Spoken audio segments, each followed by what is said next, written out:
মুরব্বীদের কথা শুনিস না? এইবার তোকে আমরা ছাই দিয়ে ধরবো, তারপর দেখি তুই কেমনে কি করিস। তোমরা একটা গুরুত্বপূর্ণ বিষয় নিয়ে আমার সাথে আলাপ করতে চাইতেছো। আমি অফিসে যাই, অফিস থেকে এসে তোমাদের সাথে আলাপ করবো। হ্যাঁ, আজকে এইখানে একটা রফা দফা করেই ছাড়বো। বিয়ে তোকে করতেই হবে। আমার বড্ড আনন্দ লাগছে। তাহলে তুমি এসবের মূলে? এই তুমি সবাইকে জড়ো করছো না আমার বিরুদ্ধে একটা এজিটেশন করার জন্য? ভাইয়া তোমার ভুল হচ্ছে, তোমার বিয়েটা করতে হবে। মানে তুমি বিয়ে না করলে একটা সমস্যা আছে। এই কেন তুই এত অস্থির হলি কেন বিয়ে নিয়ে? দেখবো বড় ভাইয়ার বিয়ে, একটা ব্যাপার আছে না? মামা বলো। তোর বিয়ে করতে সমস্যাটা কোথায়? আমার বিয়ে করতে সমস্যা আছে, কিন্তু সমস্যাটা আমি এখন বলবো না। আমি এখন বলতে পারবো না আমি বিয়ে হবো। তুই কাকে লাভ রিয়েক্ট দিছিস ফেসবুকে? কি বলতেছো? লাভ একদম তোমার কাকে লাভ রিয়েক্ট দিছো? তোমার ছিল সে, মনে করতো? তোমার বান্ধবী, মানে আমার বান্ধবী? মানে জাস্ট ছিল আমার বান্ধবী, তোর কি? তোমার বান্ধবী মানে দাম। না, আমি তো এখন ভীষণ শঙ্কিত। আমি ইনফ্যাক্ট এখন ভীষণ ইনসিকিউর ফিল করতেছি। আমার কাছে মনে হচ্ছে যে তোর মতো ছেলে, এই টাইপের ছেলের সঙ্গে থাকা যায় না, জাস্ট থাকা যায় না। বেবি তুমি মানে বুঝতেছো না? বেবি, মানুষ আমি চাই না যে কেউ আমার গায়ে হাত দিক। এই যে আসসালামু আলাইকুম, এই পথে ঘাটে এভাবে ঝগড়া করতে হয় না, লোকে খারাপ বলবে, বুঝতে পেরেছেন? আসি। দেখছিস তোর কারণ, মানে তোমার কারণে একদম বাইরের লোক জ্ঞান দিয়ে গেল। এটা আমার জন্য দেয় নাই, তাহলে কে দিচ্ছে? তোমার স্বভাবের কারণে দিছে।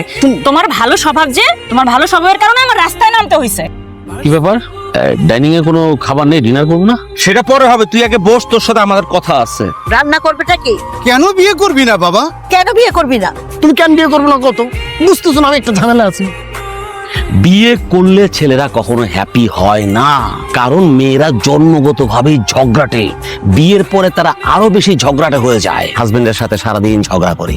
এরপরে বউরা হয়ে যায় পজিটিভ। কই যাবা, কোথায় যাবা, কেন যাবা, কতক্ষণ থাকবা, সব কিছু ডিটেলস কৈফিয়ত দিতে হয়। বাথরুমে তুমি কতক্ষণ থাকবা, কি পরিমাণ পানি ব্যবহার করবা, এই সব কিছু সে সিলেক্ট করে দেয়। আর একটা মারাত্মক কারণ আছে, মেয়েরা বিয়ের পর হাজবেন্ডের কাউকে পছন্দ করে না।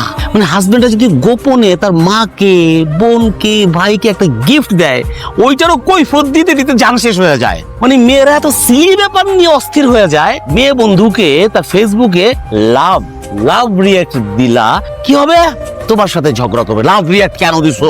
আমি থাকতে তোমার কত লাভ লাগে, সারাদিন খেলে আমারও লাভ রিয়াক্ট, আমারে দিবা। আমি অশান্তি চাই না, আমি বিয়ে করতে চাই না। বিয়ে করলে অশান্তি আমার সহ্য করতে হবে। আমি একা থাকবো, একা। আমি খুব ভালো আছি, ভালো থাকবো। ভালো মেয়ে হচ্ছে কি মামা? নাই অবশ্যই আছে। আর তাছাড়া সবাই তো বিয়ে করছে, তোর বাবা বিয়ে করছে, আমি বিয়ে করছি, জগতের কত মানুষ বিয়ে করছে, তারা সংসার করতেছে না।